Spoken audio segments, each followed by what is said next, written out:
ఇక 50,000 ఎకరాల్లో కొత్త సిటీ కడతా, మూసి ప్రక్షాళన చేసి తీరుతా, అడ్డం వచ్చిన వాళ్ళకు గోరి కట్టే బాధ్యత ప్రజలది. జనం ఇబ్బందుల్లో ఉంటే కేసీఆర్ మాట్లాడరా? బయటకు రండి, మీ అనుభవాన్ని మాకు చెప్పండి. మేము ఓడిపోయిన ప్రజల్లోనే ఉన్నాం, పార్లమెంట్లో తెలంగాణ గలం వినిపించినాం, సోషల్ మీడియాలో మనం వెనుకబడ్డాం, చెయ్యనివి చెప్పే అలవాటు మాకు లేదు, రోజుకు 18 గంటలు పనిచేస్తున్నాం. నల్గొండ సభలో సీఎం రేవంత్ రెడ్డి ఉదయ సముద్రం రిజర్వాయర్లోకి నీరు విడుదల, యాదాద్రి పవర్ ప్లాంట్ ప్రారంభించిన సీఎం మంత్రులు. ఇక 50,000 ఎకరాల్లో కొత్త సిటీ కడతా, ఈయన పదవి ఉంటుందా ఊడుతుందా అనేది కూడా పెద్ద డౌట్ ఉన్నది. ఇప్పుడు 50,000 ఎకరాలలో 4th సిటీ కడితే అది ఎప్పుడు స్టార్ట్ కావాలి, ఎప్పుడు ప్రారంభం కావాలి, ఎప్పుడు ఎండ్ కావాలి? అంటే జనాలను ఎంతసేపు మభ్యపెట్టి రాజకీయ లబ్ధి పొందుడే తప్ప దీంతో జరిగేది ఏం లేదు. రాబోయే ఏదైతే స్థానిక సంస్థల ఎలక్షన్లు ఉన్నాయో దాన్ని ఓటు బ్యాంకు మీరు లాక్కోవాలనే ఉద్దేశంతో ఇలాంటి మోసపూరిత ప్రకటనలు చేస్తారు. ఇప్పటి వరకు వీళ్ళు ఇచ్చినటువంటి ఏదైతే మేనిఫెస్టోలో అటు రాజీవ్ గాంధీని, ఇటు రాహుల్ గాంధీని, సోనియా గాంధీని, మల్లికార్జున ఖార్గేని తీసుకొచ్చే మోసాలు చేసిరు వీళ్ళు. అంత పెద్దోళ్ళని తీసుకొచ్చి ఇక్కడ మోసం చేసి, అంటే వాళ్ళతోటి మోసం చేపించి, పరోక్షంగాను ప్రత్యక్షంగాను మోసం చేపించి, ఈరోజు వీళ్ళు ఇంకో మాట ఏం చెప్తారు, ఇంకా కొత్త 4th సిటీ అట, ఇంకోటి ఏదోనట, ఇంకేదోనట. వీళ్ళు ఇచ్చిన 6 గ్యారెంటీలో ఇప్పటి వరకు పత్తా లేవు. వాటి గురించి మాట్లాడిన మంత్రులు ఉంటారు, ముఖ్యమంత్రి ఉంటారు, మీ ఎమ్మెల్యేలకు కూడా దాని మీద కనీస అవగాహన లేదు. మళ్ళీ మీరు ఏంది 4th సిటీ కడతా అని జనాలకు ఇంకొక మాయమాట చెప్పి సిద్ధమవుతున్నారు. ఇక మూసి ప్రక్షాళన చేసి తీరుతా అన్నప్పుడు మూసి బాధితులు ఎవరైతున్నారో వాళ్ళని పిలిపించుకొని మరి వాళ్ళకు ఎట్లాంటి ఇబ్బందులు ఉన్నాయి, వాళ్ళు ఎట్లాంటి బాధలు పడుతున్నారు, ఏం చేస్తున్నారు, వాళ్ళకి రేపటి రోజున మరి ఎక్కడ ప్రత్యామ్నాయంగా ఇల్లు ఇస్తే బాగుంటుంది, లేకపోతే వాళ్ళకి నష్టపరిహారం ఎంత ఇస్తే బాగుంటుంది, లేకపోతే అక్కడ ఏమన్నా వాళ్ళకు ఏదైతే జీవనం కొనసాగించడానికి ఏవైతే వృత్తులు ఉంటాయో అవి ఇంకో దగ్గర పెట్టిస్తామా, లేకపోతే ఇంకో రకంగా వాళ్ళని ఆదుకుందామా, వాళ్ళకి ఎంత మొత్తంలో నష్టపరిహారం ఇస్తే బాగుంటుంది, మరి వాళ్ళు గతంలో డబుల్ బెడ్రూమ్ ఇస్తామని అల్లాట్ పొందిన వాళ్ళు ఎట్లా నష్టపోతారు, ఇవన్నీ అంశాల మీద చర్చించినాక వాళ్ళ అభిప్రాయాలు సేకరించినాక మూసి ప్రక్షాళనకి వెళ్ళి మరి ఏదైతే ప్రక్షాళనలో భాగంగా దాన్ని కూడా వేయాలని కూడా అంటున్నాం. కాకపోతే ఏమాత్రం కూడా అక్కడ ఉన్నటువంటి నిర్వహణ స్థితులను పట్టించుకోకుండా, వాళ్ళకి కనీసం నోటీసులు ఇవ్వకుండా, వాళ్ళ ఇంటి మీద R&BX స్టాంపులు వేసి వాళ్ళని రాత్రి ఖాళీ ఏమని అని చెప్పుడు, మళ్ళీ రాత్రే డబుల్ బెడ్రూమ్లలో ఓండి అని చెప్పుడు. అంటే ఇక్కడ పంచాయతీ ఏంటంటే గతంలో ఎలక్షన్ టైంలో ఎవరైతే డబుల్ బెడ్రూమ్ అలాట్ అయిందో వాళ్ళకు ఇప్పుడు ఉన్నటువంటి మూసి నిర్వాసితులకు ఇద్దరికి పంచాయతీ. మళ్ళీ అక్కడ ప్రభుత్వం ఏం చేస్తుందంటే ఇద్దరికి పంచాయతీ పెట్టే ప్రయత్నం చేస్తుంది. అంటే ఇప్పుడు వాళ్ళిద్దరు పంచాయతీ పెట్టుకుంటే అక్కడ కొద్దిగా హైటెన్షన్ వాతావరణం కొనసాగుతుంది. ఈ మూసి బాధితులు ఏదైతే ఉన్నదో వీళ్ళ డిమాండ్స్ ఏవైతున్నాయో పక్కకు పోతాయి. అంటే ఇది కూడా డైవర్షన్ పాలిటిక్స్లో భాగంగా అని చెప్పుకోవచ్చు. వీళ్ళు ఏం చేసినా కూడా ప్రజల సమస్యలు తీర్చాలని చూడరు ఎప్పుడు కూడా. ఏ విధంగా చేస్తే డైవర్షన్ అవుతుంది, ఏ విధంగానైతే ప్రజలను మభ్యపెట్టచ్చు అనే ఆలోచన ఉంటుంది. ఇక వీళ్ళు ఏమంటారు, సోషల్ మీడియాలో లేని ఉన్నట్టుగా చెప్పుకోమంటారు. మరి సోషల్ మీడియాలో లేని ఉన్నట్టుగా చెప్పుకోకుంటే మొన్న జరిగినటువంటి ఏదైతే మహారాష్ట్ర ఎలక్షన్ సభలో ఏం చెప్పారు, ఇటు వస్తే మరి ఇదే విజయోత్సవాలు 6 గ్యారెంటీలు అమలైనాయని చెప్తున్నారు. మరి మీ మాటకే వదిలేదు, మీ మాట విలువెంత అనేది మీరే ఆలోచించుకోవాలి ఒకసారి. మీ సోషల్ మీడియా సరే మీరు ఏమైనా డబ్బులు ఇస్తారో లేకపోతే ఇంకేమైనా ఇస్తారో ఇంకేం చేస్తారో అది మాకు తెలియదు.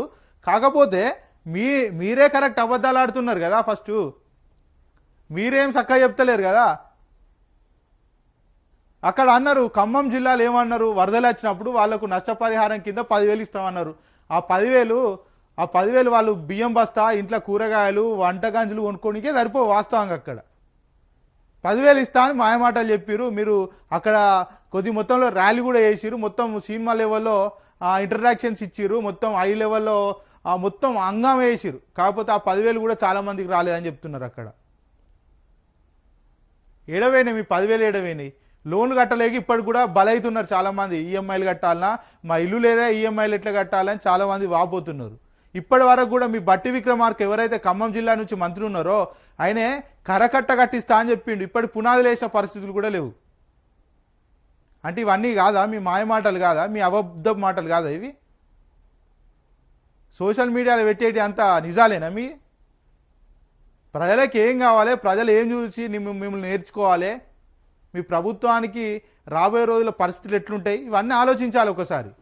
ఎంతసేపు అబద్ధం మాటలు చెప్పుకుంటాం, మళ్ళీ మేము అబద్ధం ఆడతాం అంటే దొంగే అన్నట్టున్నది కథ.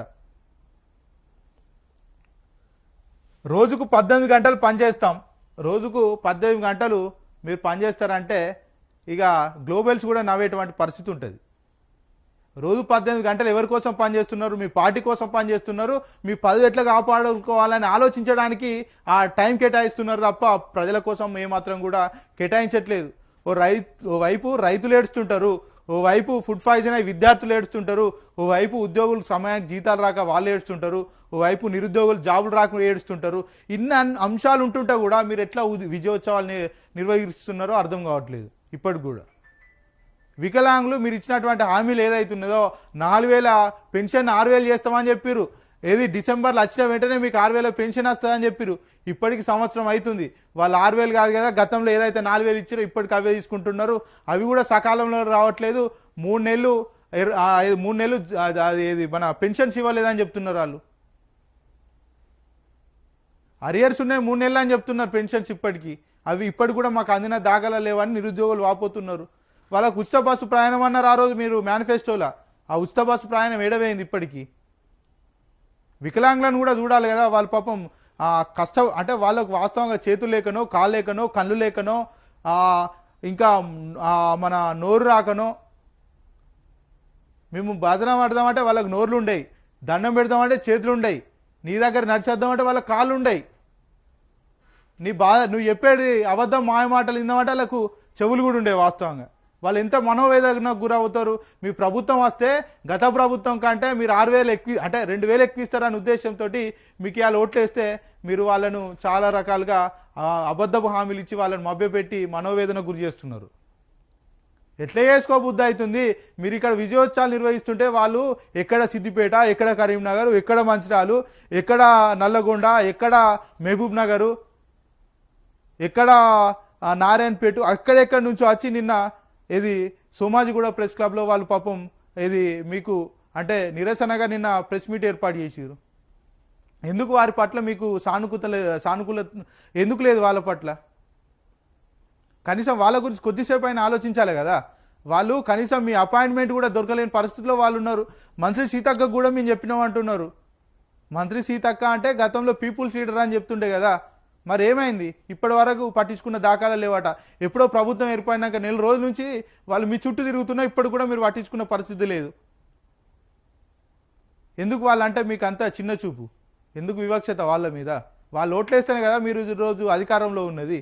మళ్ళీ ఓట్లు రావు, ఎలక్షన్స్ రావు, 5 ఏళ్ళ దాకా మీరు నడిచిందే నడక, ఆడిందే ఆట, పాడిందే పాట అంటే ఇక ఇక వ్యతిరేకత బాగా పెరిగితే పెద్ద పెద్దోళ్ళే తట్టుకోలే. మీరెంత ఇందిరాగాంధీ లాంటి వాళ్ళే తట్టుకోలే ప్రజా వ్యతిరేకతను. మీరెంత? మీ కాంగ్రెస్ పార్టీ, తెలంగాణ కాంగ్రెస్ ప్రభుత్వం ఎంత? నా పాలన మస్తు మంచిగుంది, నాకు ఎంతో సంతృప్తినిచ్చింది, స్వేచ్ఛకు రెక్కలు తొడిగిన, ప్రజాస్వామ్యానికి రెడ్ కార్పెట్ వేసిన, విరామం లేకుండా పనిచేసిన ఏడాది పాలనపై ఎక్స్టో రేవంత్ రెడ్డి. ఇక రేవంత్ రెడ్డి ఏడాది పాలన నాకు మస్తు సంతృప్తినిచ్చిందని చెప్తున్నాడు. అంటే ఎందుకు సంతృప్తినిచ్చిందంటే, ఎందుకు ఆయన సంతోషంగా ఉన్నాడంటే, అక్కడ మూసీ బాధితులు ఎవరైతున్నారో వాళ్ళు ఎక్కడ కూడా కాంగ్రెస్ను గెలిపించిన పరిస్థితులు లేవు కాబట్టి వాళ్ళంతా ఇటు ఎంఐఎం కావచ్చు, అటు బీఆర్ఎస్ పార్టీకి హైదరాబాద్ నగర వాసులు ఓట్లు వేసిరు, నాకు ఓట్లు వేయలే. వాళ్ళ ఏడుపు చూసినా, వాళ్ళ కడుపు మంట చూసినా కాబట్టి నేను ఈరోజు సంతృప్తిగా ఉన్నా అని చెప్తున్నాడు. అంటే స్వేచ్ఛకు రెక్కలు తొడిగినా అని చెప్తున్నాడు. ఎందుకు స్వేచ్ఛకు రెక్కలు తొడిగిందంటే, అక్కడ ఎవరైతే అశోక్ నగర్లో నిరుద్యోగులు వాళ్ళు ప్రెస్ మీట్ పెడుతుంటే కూడా వాళ్ళు ఈపులు వాళ్ళ కొట్టిర్రు, ఆడపిల్లలు ఆడోళ్ళని చూడకుండా వాళ్ళ బట్టలు చింపిర్రు, ఆడపిల్లలని చూడకుండా వాళ్ళ బట్టలు చింపే ప్రయత్నం పోలీసులు చేసిర్రు. అందుకే స్వేచ్ఛ ఏమంటాడు, స్వేచ్ఛలకు రెక్కలు తొడిగినా అని చెప్తాడు. ఆ విధమైన స్వేచ్ఛ ఇచ్చిండి ఈయన.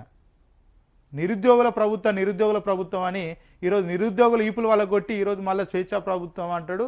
స్వేచ్ఛకు రెక్కలు తొడిగినాం అంటే స్వేచ్ఛ ఇంకా డబల్ రెట్టింపుతోటి పోతున్నదని చెప్తున్నాడు. పోలీస్ బెటాలియన్ కానిస్టేబుల్ నీ పోలీసులతో కొట్టించినావు, ఇదా స్వేచ్ఛ? రైతులకు సంఖ్యలు వేసినావు, ఇదా స్వేచ్ఛ? ఇక ప్రజాస్వామ్యానికి రెడ్ కార్పెట్ వేసినావు. నీ ప్రజాస్వామ్యం గురించి మాట్లాడితే ఇక మంచి తొండి మార్చట్లేవు. ఇక ప్రజాస్వామ్యానికి రెడ్ కార్పెట్ కాదు వేసింది, రెడ్ బల్బు పెట్టినాం అక్కడ రావద్దని. ప్రజాస్వామ్యాన్ని రెడ్ కార్పెట్ అన్నారు. రెడ్ ఎర్ర బల్బు, ట్రాఫిక్ సిగ్నల్ ఎర్ర బల్బు ఉంటుంది కదా, అది పెట్టినాం. ఇక్కడ పనిచేయదని ప్రజాస్వామ్యం తెలంగాణలో. అక్కడ రాహుల్ గాంధీ ఏమో ఏది రాజ్యాంగాన్ని పరిరక్షిస్తా అని ఆ రాజ్యాంగాన్ని పట్టుకొని దాన్ని చూపెట్టుకుంటా పార్లమెంట్లో తిరుగుతాడు. ఇక్కడ నువ్వు చేసేటి ఏమో ఆయనకు వ్యతిరేక పనులు, ఇక్కడ రాజ్యాంగ వ్యతిరేక పనులు నడుస్తున్నాయి. ఇక ఏడాది పాలనలో విరామం లేకుండా పనిచేసిండట. ఏడాది పాలనలో విరామం లేకుండా పనిచేసిండు. ఎక్కడ పనిచేసిండంటే ఢిల్లీకి పోయి అటు మల్లికార్జున ఖార్గేను సంప్రదించుడో, లేకపోతే రాహుల్ గాంధీ అపాయింట్మెంట్ కోసమో, సోనియా గాంధీ ఆశీస్సుల కోసమో, ప్రియాంక గాంధీ అక్షింతల కోసం వేయనవు తప్ప ఈ నువ్వు ఏదైతే విరామం లేకుండా పనిచేసింది తెలంగాణ కోసం చేసింది ఏం లేదు. ఇక్కడ ఎంతసేపు కాంగ్రెస్ పార్టీని ఇక్కడ డెవలప్మెంట్ చేయాలి, కార్యకర్తలను నిక్కుకోవాలి, భయపెట్టి ఎమ్మెల్యేని నిక్కుకోవాలి, బ్లాక్మెయిల్ చేసి నాయకులను నిక్కుకోవాలి తప్ప వేరే అంశం మీద ఏం మీద ఫోకస్ చేయలే. అభివృద్ధి మీద కానీ సంక్షేమ పథకాల మీద కానీ ఏ మాత్రం కూడా ఫోకస్ చేయలే. కేవలం నువ్వు ఏదైతే అనుకున్నావో, నీదేదైతే కోరుకున్నావో, కాంట్రాక్టర్ల కోరికలు కావచ్చు, ఇంకా వేరే వేరే కోరికలు కావచ్చు, అవే తీరినాయి తప్ప తెలంగాణకి ఏం జరిగింది ఒరిగింది ఏం లేదు ఈ ఏడాది పాలనలో. నీ ఏడాది పాలన విజయోత్సవాలు ఒక దిక్కు నడుస్తుంటే రైతులు ఒక దిక్కు వాళ్ళు ఏడుస్తున్నారు, ఆడి దిక్కు నిరుద్యోగులు ఏడుస్తున్నారు, ఆడి దిక్కు విద్యార్థులు ఏడుస్తున్నారు. అవన్నీ చూసుకుంటా కూడా నువ్వు ఈరోజు విజయోత్సవాలు చేసుకుంటున్నావు, నువ్వు పండుగలు చేసుకుంటున్నావు అంటే నేను ఎవరితోటి పోల్చాలనో కూడా అర్థం కాని పరిస్థితి.